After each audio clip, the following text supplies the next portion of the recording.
All right, thank y'all so much for joining us. We're here for the Q&A for American Reject. I want to have the filmmakers introduce themselves first before we get into any questions.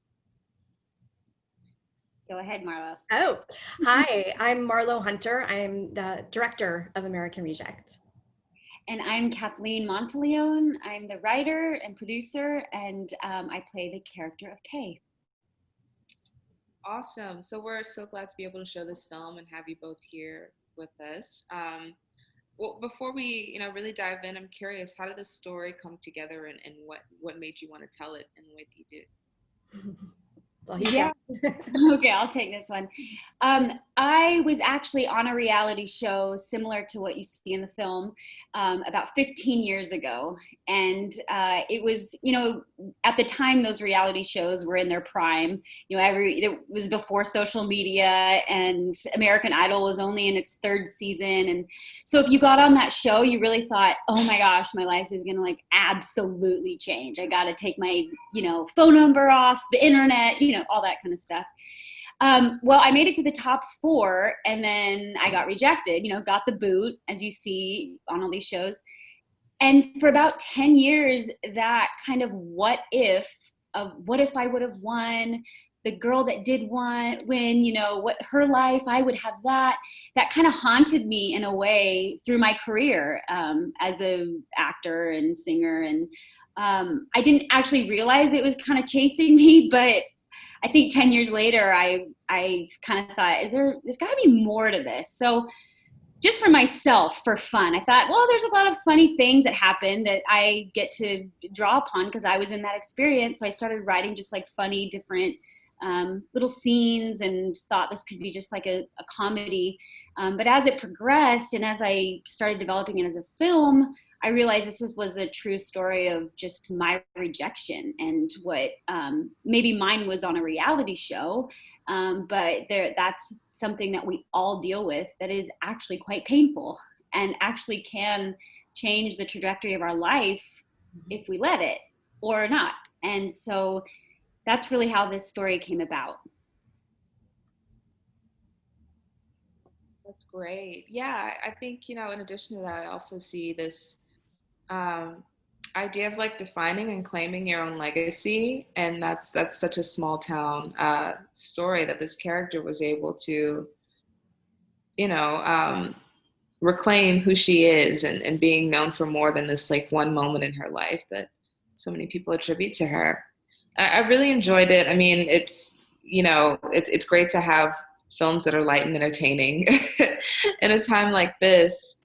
And so I wonder what influenced your decision to place it on the festival circuit right now, because I'm sure that this is not the atmosphere that you had in mind for when this film was being created, as most of us haven't.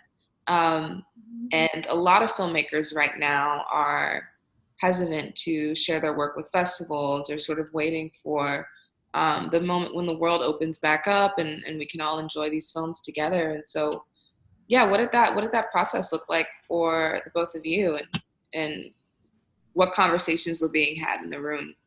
Mm-hmm.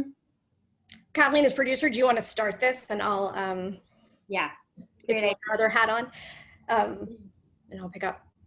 Absolutely. So we actually shot this about 2 years ago. So yeah, the world was in a very different place. The film, indie films take a long time to make. And that's something maybe we can touch on this later about being first-time filmmakers, but we learned a lot through this process. So that being said, we didn't officially through post, we did some reshoots. We really took our time developing the film and deciding what the film needed, just what itself to tell this story in the best way needed. And with limited resource and just trying to squeeze out every, labor of love and piece of financing we could to make the film, we actually officially finished post January of this year, but we still had been screening it, developing it, wanting to put it in the festivals last year, realized we needed more time, huge learning experience. But we are being reviewed right now for distribution in the streaming area, and that was already going, and that was already happening. And so when festivals came along, you know, we really wanted to show our film. We were really proud of it, and a lot of people worked really hard on this film. And we were not going to do the festivals. We thought this is, people can just now watch it. It's now going to be exposed and all this stuff. And then I actually had a conversation with Marlo and my husband, Frank, who I co-produced the film with.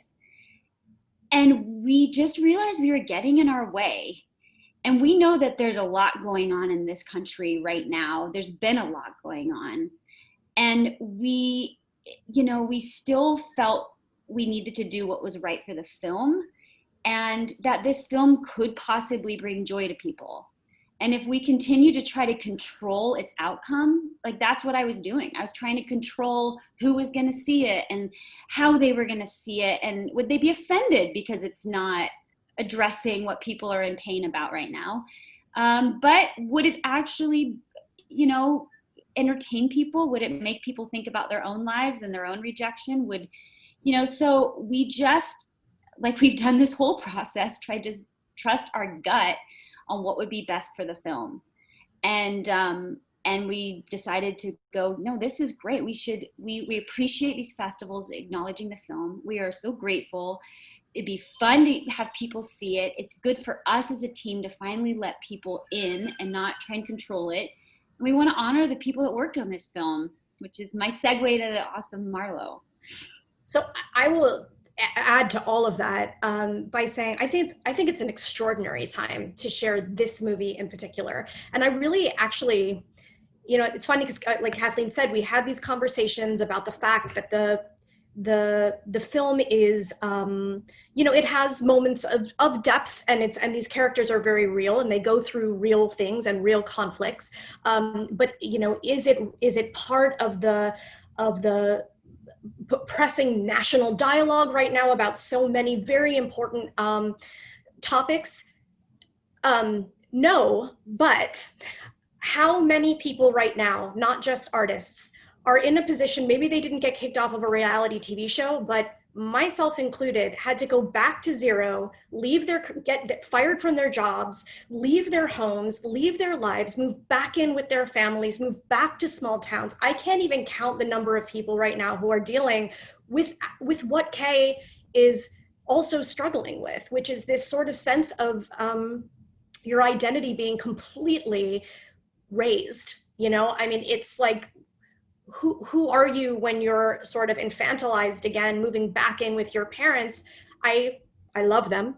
I'm sure they're going to watch this. My in-laws are amazing, but at age, I moved back in with my in-laws for 5 months because I had a newborn, and that is a really crazy dynamic as you're going through all of this, and that our whole industry was uprooted, and you have to. You're completely re-examining everything about yourself when you're in this kind of new environment. And I think so many people can relate to that right now. I don't think it's actually as remote a reality as it might have been actually before COVID. So I think people will really connect with the film and really connect with Kay more so than they would have otherwise. And I love the idea that it would bring people together right now when we so desperately need connection, even if we can't be all in the same room.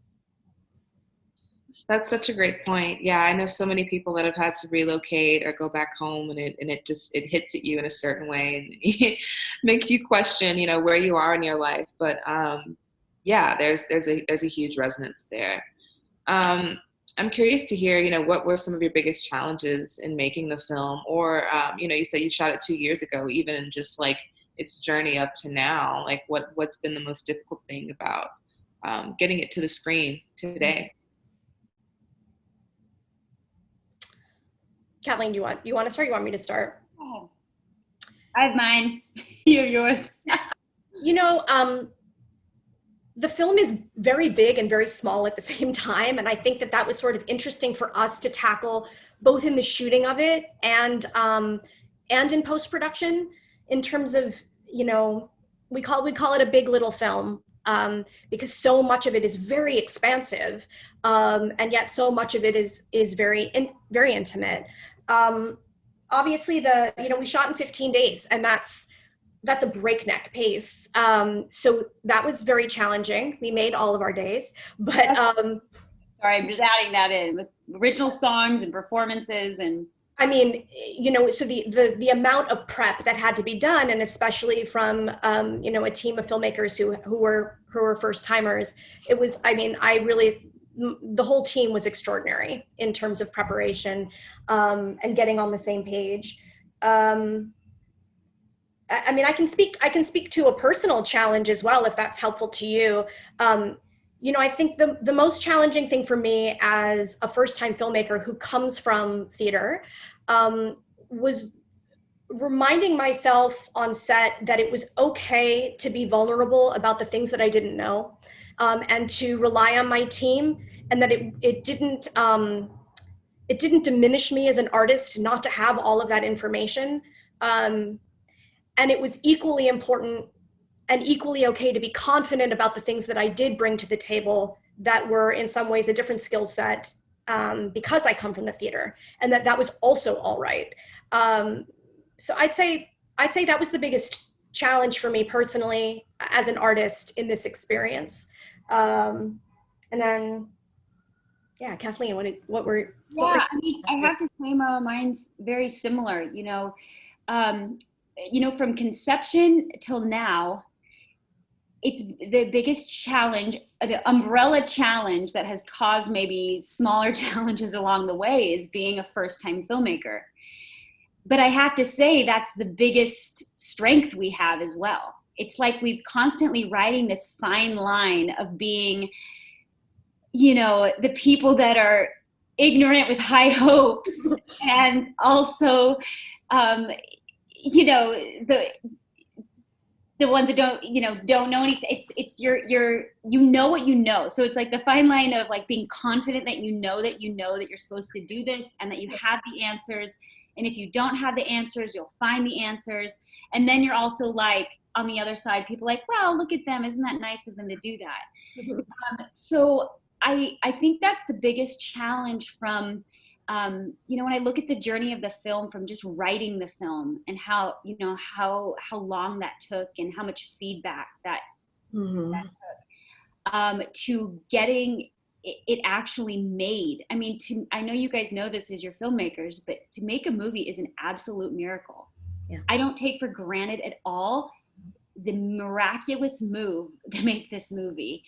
And the fact that we have, awesome cast and original music and incredible direction and just great supporters is the miracle. So every step of the way of this journey, I've kind of had to shed this thing that somebody else was going to do it for us, and some big thing was going to come and save us, and some big producer, lots of money, or somebody else that has written something before, or someone that's directed something before is gonna make it happen.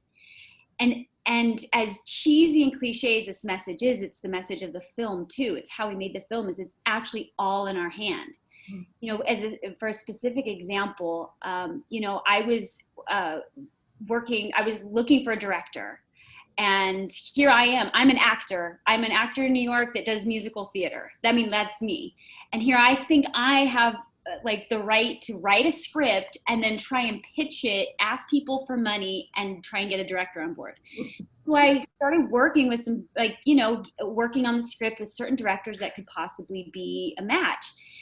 And honestly, they were wonderful people and so smart, but I just had a ping of anxiety, whether it was my own insecurity or whatever. And that was my guiding force to say, oh, I don't think this is the right match. And then I sat down one day and I was like, who do I partner with well? That is the goal. Who is going to, it wasn't about who's done a movie before, who has, I don't know, who's the biggest thing that's going to make me so great and my movie so wonderful, which she did. But, that was the wrong thinking. And that's how I thought I had to think. And then I thought, who's the person I can go to work on this, who has my back, I would have their back. We can sharpen each other, we can disagree, we can still like have a great partnership. And they, you know, that was my thinking. And I was like, oh my gosh, Marlo and I worked on like 5 brand new musicals that no one is, you know, you do workshops of. We've been in the rooms with writers talking about what needs to happen. I thought, what am I thinking? And I asked Marlo direct. And my point in telling that story is that story has gone with us for every step of the way, from getting producers on board to figuring out where we were going to shoot, to getting the cast, to you know, getting financing, to pushing through post. You know, we don't agree on everything, but we had, again, it always goes back to that fine line of trusting your gut and letting ignorance be your blessing, that you're going to get it done. And you know, the more people, you know, I would sit in meetings and, you know, people would be, this is your baby, I understand. And I had to correct him and say, this isn't my baby. My babies are my babies. This is a film I'm trying to work my, you know what, on, and all these people are too. And it deserves, it deserves the best. So, you know, I think that the biggest challenge and the biggest blessing has been being a first timer. I'm excited to see what we do next.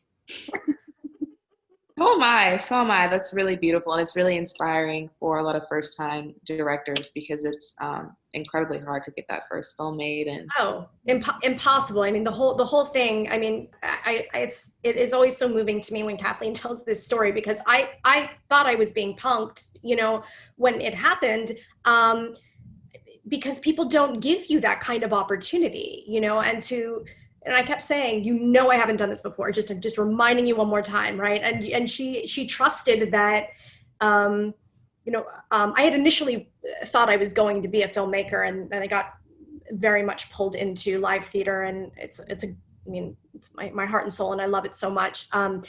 But so, you know, when you make a choice like that, people don't usually just offer you an opportunity to move into another medium of storytelling. But what was beautiful about it is that she trusted our collaboration, that we, through so many of these processes together, we just had a shorthand in terms of the way that we worked together. And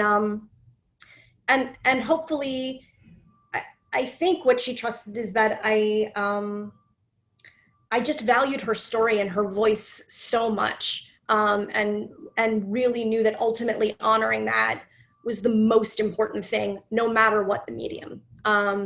So yeah, it was really extraordinary, and I don't take that for granted at all, because yes, it's a once in a lifetime opportunity to have had this experience.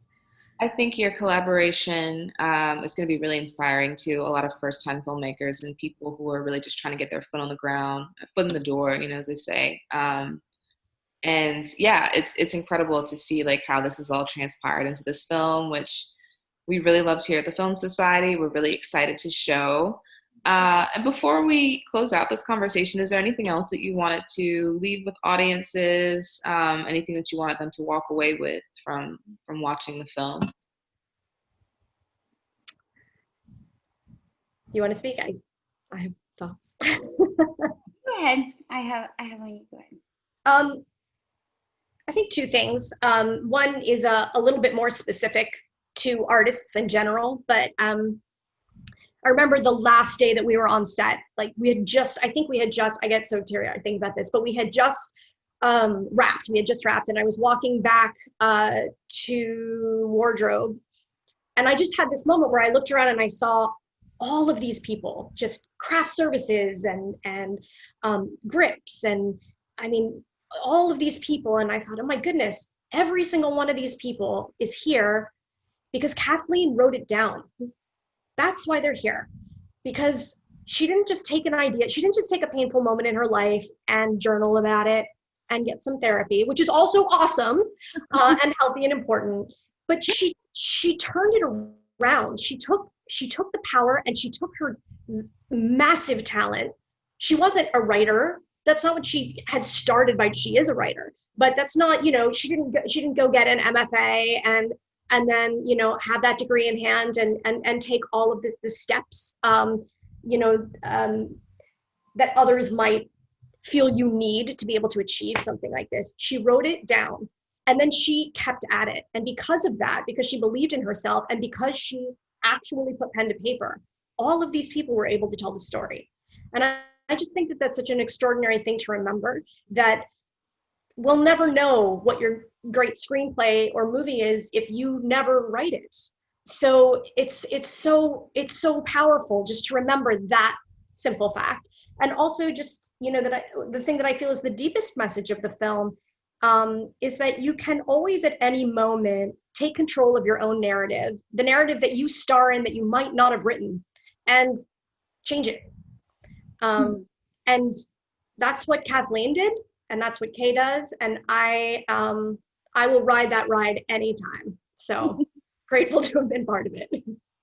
I love you, Marlo. Thank you. Don't make me cry.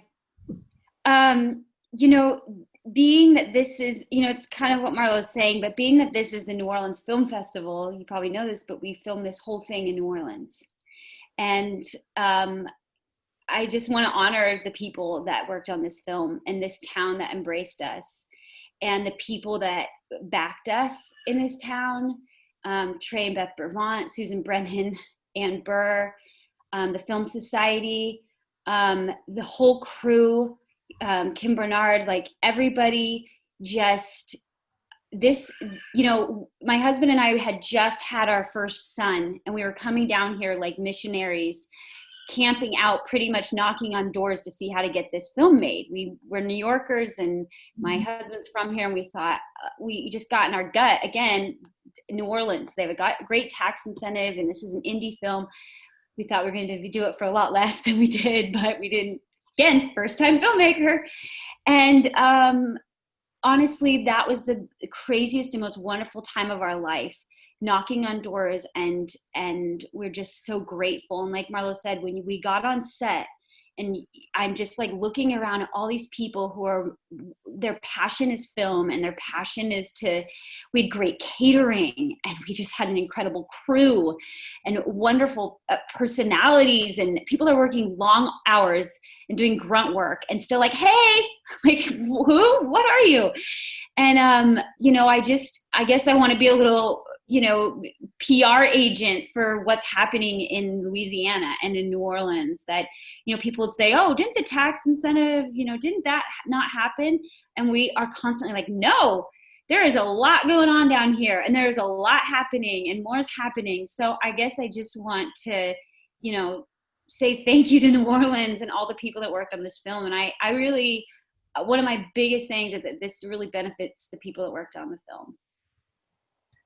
I second that completely. New Orleans is a great place to shoot a film. Louisiana is a great place to shoot a film. So yeah. I hope people will definitely take that to heart. It's been such a pleasure to talk to you both. And again, we're so excited to be able to show this film. Thank you so much for carving out time to speak to us from your homes. I wish we could all be watching this under a theater together and have this conversation on stage in the way that we normally would. But I'm excited that it'll reach wider audiences. Yeah, we are too. Yeah. How can people follow you or stay tuned to follow the path of the film itself? Right. The best way we have a website, AmericanReject.movie, and that will give all updates. You can also, follow us on social media, and that website will tell you where we are and our handle. But that will give all the updates, and hopefully we have some fun bits to share, since we are a music film. We have a lot of, we have an album, we have a lot coming out. So if you're, our movie is just being introduced to the film world, but our cast, a lot of them are singers and they have a lot of fans that want to see them. So we're excited to be able to share that. So AmericanReject.movie. But for Marlo has a website. I have a web, yes, marlohunter.com, but where everything that's on AmericanReject.movie will also be on marlohunter.com. Cut and paste that. Yeah. Yes, I encourage you to follow them, follow their work. And stay tuned for more programming. Thank you so much for joining us again. Thank you. Bye.